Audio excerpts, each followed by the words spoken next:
My name's Steve Ross. I'm one of the physical therapists here at Baptist Orthopedic Hospital. I've been a physical therapist for 36 years, mostly orthopedics that entire time, mostly sports medicine and orthopedics. We're going to talk about some things today relative to physical therapy here in the hospital and when you go home. One of the best ways to help control pain and swelling in the hospital is by the use of cryotherapy or cold therapy.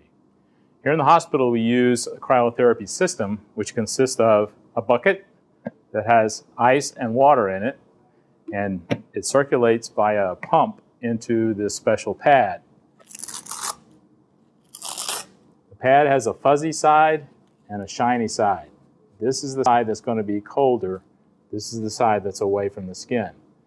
Now, we use this on hips or knees right out of the surgery. When you come to your room, you'll have this applied. We can leave this system on pretty much all the time because the surface of this pad never gets below 45 degrees. So in that way, we can help prevent pain and swelling right from the start. If it's a hip patient, we usually remove these pads and it's applied up to the hip. Now you can help hold it on with towels or maybe even a comforter, something that helps provide a little pressure to that. Now, when you go home, you probably aren't going to have this system. So at home, you're going to use commercially available cold packs. One of the things you don't want to use are these things. They're much too hard to try to apply to a knee or hip. You want something that will conform to those irregular surfaces, so don't use these. The easiest thing to use is a bag of peas or corn, like this. Just leave them in the bag they come in. Take a dish towel, one surface of the dish towel, wrap the peas or corn in the dish towel, and apply to your knee or hip. Now, if you're applying this at home, make sure you pull the pants up so you can get just one layer of cloth between the peas or corn and your knee, or same thing applies to your hip.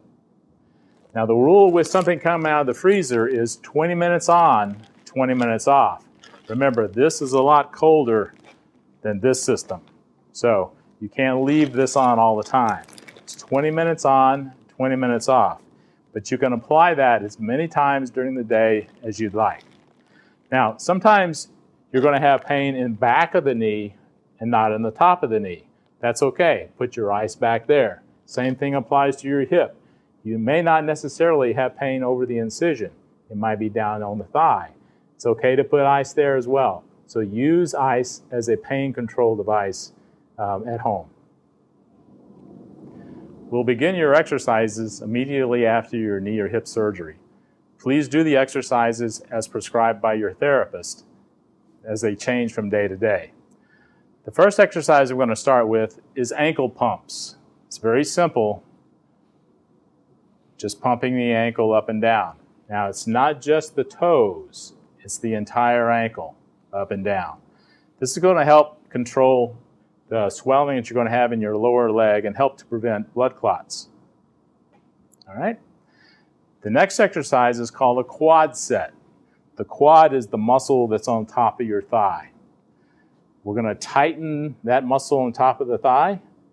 You may see that your heel comes off the bed. That's an indication that you're doing a very good quad set. If you're having trouble initiating that, sometimes what we'll do is we'll take a small towel roll or washcloth roll and put it under the back of your knee. Now, what I want you to think about is pushing the back of your knee down into that towel. You can see how the thigh tightens, the heel comes off again, and she's feeling pressure on the back of the knee here. All right? If you're not feeling that pressure, then you're not pushing down and you're not tightening the thigh muscle. Okay? A lot of the exercises that we do after hip or knee surgery are to strengthen this thigh muscle because that's the muscle that straightens your knee when you step on it. We don't want it to give way on you. So tightening and strengthening this thigh muscle is very important. The next thing we do is called ab and adduction. What you're doing with that is you're just lifting the leg slightly off the bed enough to clear the mattress. Out to the side and back in and down. So it's tighten, lift, out about 45 degrees, back in and down. Always remember to relax between each repetition. So up, out, in, down. Very good. Another exercise we do is called the glute set with both legs straight. You're going to simply tighten your buttock muscles together. Hold that for a count of 5 and relax. Tighten, hold that for a count of 5 and relax. This is particularly important for hip patients because a lot of the muscles that go around your hip are in the back in the glute section. So we want to make sure we get those good and strong. The next exercise we do is the heel slide. If this is your operated leg, you're going to slide the heel, bending the knee. There we go. And then back down. So your knee is going to be very sore, so it's very important that you start slow and small. Don't try to go up the entire way the first time. So as you continue to do them, you'll notice that your knee starts to loosen up and you're able to slide your heel up further. So keep going up and down until you feel your knees start to loosen up. All right. Eventually, what you're shooting for is that the knee flexes all the way up and your foot is flat on the bed. So it's about 45 degrees. So this is a good exercise for hip patients as well as knee patients. So the hip's at 40, the knee is approaching 90 degrees. So good exercise for increasing range of motion. All right. The next exercise is done with a rolled up towel about this size. And we're going to be putting that under the knee, letting the knee drape over the towel. All right. You want a roll that's big enough so that you're able to get some heel lift off of the bed. So all we're doing here is, again, we're tightening this thigh muscle, pushing the back of your knee down into that towel. Your foot comes up. You're going to hold that, count of 5, and then let it back down. Again, straighten, come up, and back down. Now, what we don't want to see is as you come up, you lift your leg off of the roll. That's not the right muscle we're working. That's more of a hip muscle. We're working this muscle. So you want to push the back of your knee down into that towel and straighten the knee and tighten this muscle. So this is where you're going to feel the tension. Okay? Short arc quad. The next exercise is called the straight leg raise. We're going to bend your opposite leg. This is to help preserve your back. We want to make sure that doesn't get injured. You're going to, again, tighten the thigh muscle, straightening the knee. You're going to lift about to the height of the other leg and then back down. Now, the hard part about this exercise is that you maintain the leg in extension the entire way up and the entire way down. So you're going to tighten, lift, and then back down. So here's what we don't want to see. As you lift, we don't want to see that leg drop down there like that. You want to try to keep that leg as straight as you can all the way up, and don't let it sag on the way down either. So keep it straight on the way down as well. That's the hardest part. The next group of exercises are done in the chair. Here in the hospital, generally it occurs in the recliner. So this is going to be your operated side. So what we want to do is sit at the edge of the chair. There you go. And then you're going to slide your heel forward and back. Go as far as you can. Now, as you go, good, and forward first 3 or 4 reps are going to be pretty tight, but as you continue, you're going to see that you can pull your foot back further and further as it gets warmed up. All right. Good. The other part of this exercise is extension. So slide back in your chair. Let your foot kind of dangle a little bit. Relax your knee. And you're going to straighten the knee. Again, trying to get this muscle really tight, getting the knee as straight as possible, and then letting it back down. And up.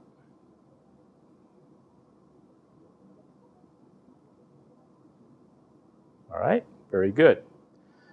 Now, sometimes we have you doing these exercises quite frequently during the day. So there's 2 ways you can do while you're resting between sets. You can use your extension block if you have one of these. You can rest your foot up on the extension block. Then when it's time to do your exercises again, you just move the block out of the way and do your bending and your straightening.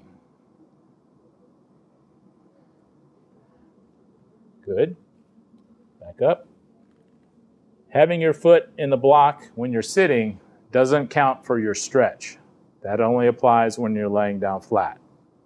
Again, when it's time to do your exercises, lift, bend, and straighten. Now, the other thing you can do, if you're in a recliner, is simply raise the feet of the recliner. Now, an important thing to know when you're in the recliner is you don't want anything under your knee so that your knee is flexed while you're in the recliner. We want the knee all the way straight while you're resting. Don't turn your knee out and bend like that. Have your toes pointed straight up, making sure your knee is straight. Now, when it's time to do your exercises again, you're going to reach back, pull the handle, slowly lower your feet,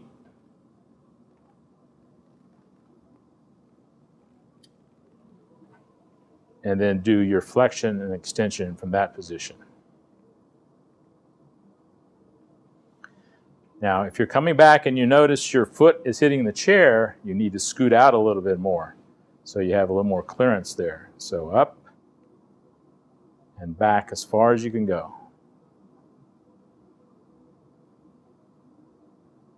And up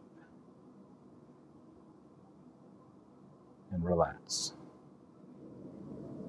Now, we'd like to increase your reps or number of repetitions of each exercise up to 20 reps 3 times a day on each exercise. So with the exercises in the chair as well as the ones in the bed, you're going to want to do 3 sets of 10 at least 3 times a day. Now, you're going to have to build up to that. Here in the hospital, we'll try to start off with maybe a couple sets of 10. As you get better and better and your pain decreases, you can go to 3 sets of 10.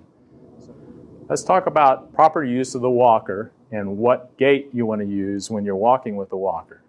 Immediately after your surgery, if this is the surgery of your leg, we use what is called step 2 gait. So what Trish is going to do is move the walker out, step with the surgery leg, making sure the heel touches first, and then step 2 with the other leg. So walker, right leg, left leg. Walker, right leg, left leg. Now, later on, as you get better, we're going to use what is called the step through gait. Still, heel touches first. We're going to roll off the toe and step through with the non-operated leg. So walker, operated leg, heel touch, step through with the other leg. Now roll off those toes on the right side. Good. Walker, heel touch, step through with the non-operated leg, roll off the toes on the surgery leg. We're not concerned about speed, we're concerned about quality here. So making sure your heel touches first. As you see, the knee straightens when you do that. And then when you roll off your toes, the knee bends. This is a normal gait pattern.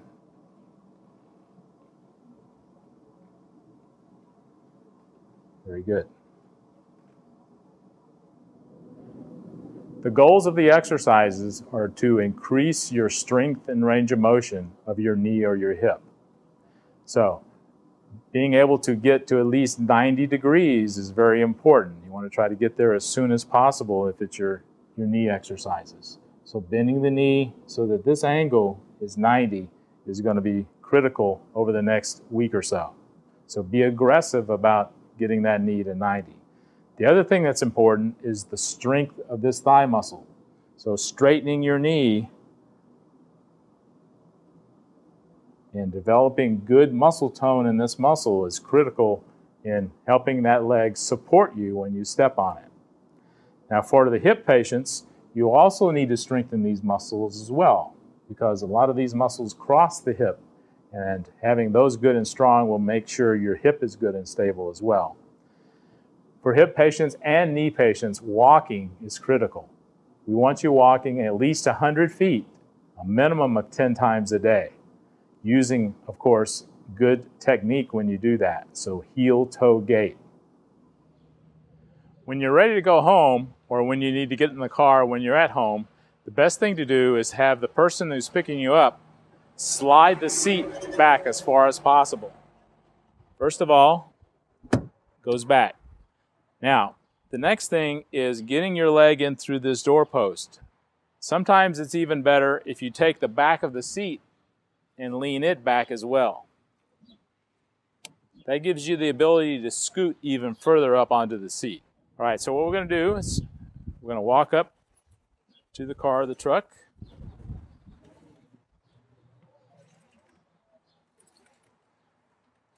All right, now hold on to the car. This is the operated leg. You're going to step up with your good leg onto the frame and slide into the seat.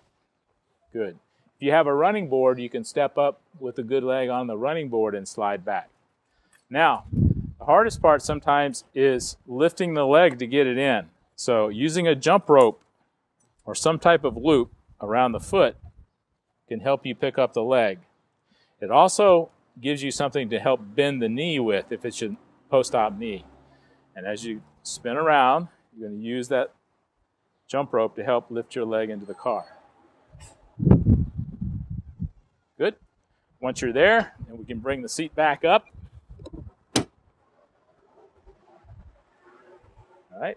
And to get out, use the loop to help pick up your leg to get out. Scoot to the edge and slowly slide off. Have the walker available. And you're good to go.